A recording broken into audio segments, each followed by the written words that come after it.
जम्मू कश्मीर की सबसे रहस्यमयी जगहें जिनके रहस्य जानकर वैज्ञानिक पागल हो गए। नंबर 5, डल लेक, कश्मीर। वैसे तो इस झील को बहुत ही सुंदर झील माना जाता है और जो भी पर्यटक कश्मीर घूमने के लिए आते हैं वह इस झील की खूबसूरती को देखने के लिए जरूर आते हैं।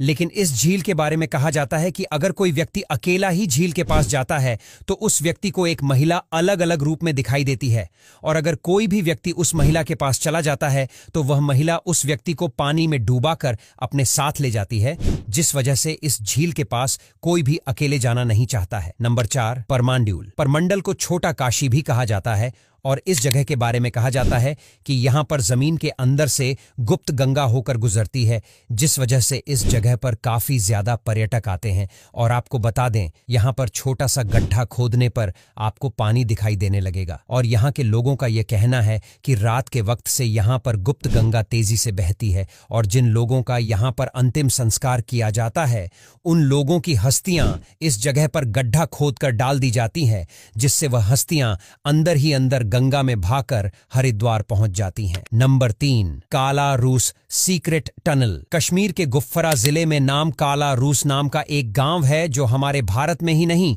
बल्कि पूरी दुनिया में प्रसिद्ध है। दरअसल यहां पर मौजूद गुफाओं के कारण यह गांव इतना ज्यादा प्रसिद्ध है, जिन गुफाओं के बारे में यह कहा जाता है कि यह गुफाएं कश्मीर से होकर रूस तक जाती हैं। जी हां, इस गांव के बड़े बूढ़े लोग बताते हैं कि उनके दादा भारत से रूस जाने के लिए इन गुफाओं का गुप्त रास्ता इस्तेमाल किया करते थे, और यह रहस्यमयी गुफाएं कब और किसके द्वारा बनाई गई थीं, इसके बारे में किसी को भी जानकारी नहीं। लेकिन यह गुफाएं इतनी ज्यादा फेमस है कि यहाँ हजारों की तादाद में दुनिया भर से लोग आते हैं। लेकिन अब इन गुफाओं को सुरक्षा के विषय से बंद कर दिया गया है। Number 2, SUDH Mahadev temple. Jammu Kashmir मौजूद यह मंदिर बहुत ही ज्यादा पुराना और रहस्यमयी है। कहा जाता है कि माता यहाँ अक्सर पूजा करने आया करती थी। एक बार जब वह यहाँ पूजा अर्चना करने आई तो उनके पीछे पीछे सुधांत नाम का राक्षस भी आ गया। वह भी शिव भक्त था और पूजा करने आया था। माता पार्वती पूजा समाप्त होने के बाद नेत्र खोलती है, तभी अचानक अपने सामने दानव को देखकर उनकी चीख निकल जाती है। भगवान शिव के पास उनकी यह ध्वनि पहुंचती है। समाधि में लीन शंकर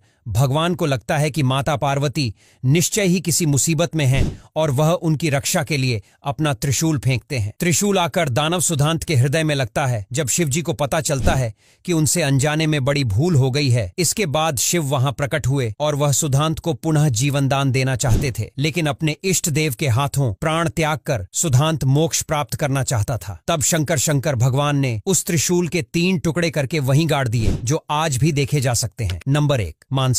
ये झील बहुत ही ज्यादा सुंदर है और यहाँ इस झील में कई ऐसे समुद्री जीव देखने को मिलते हैं जो शायद ही और कहीं देखने को मिले। इसीलिए यहाँ पर पर्यटक की काफी ज्यादा भीड़ रहती है। लेकिन सुंदर होने के साथ साथ झील कई रहस्य से भी घिरी हुई है। दरअसल हिंदू पौराणिक कथाओं के अनुसार इस झील का निर्माण अर्जुन के बेटे बाबर वाहन के तीर मारने से हुआ था। दरअसल बाबर वाहन ने गलती से अपने पिता अर्जुन का सिर धड़ से अलग कर दिया था, जबकि उसे यह नहीं पता था कि वह अर्जुन का ही बैठा है। और जब वह अर्जुन का सिर लेकर अपनी मां के पास जाता है तो उसकी मां बताती है कि यह तुम्हारे पिता हैं। इस बात को सुनकर बाबर वाहन बिल्कुल हैरान रह जाता है और अब उसके पास अपने पिताजी को वापस से जीवित करने का एक ही रास्ता था, वह थी नागमणि। फिर बाबर वाहन वह नागमणि लाने का सोचता है, जिससे उसने पाताल लोक जाने के लिए अपना बाण धरती पर चलाया, जो सुरिसर से न घुसकर मानसर से निकला, जिससे एक सुरंग बन गई जो पाताल लोक तक जाती थी। गब्बर वहां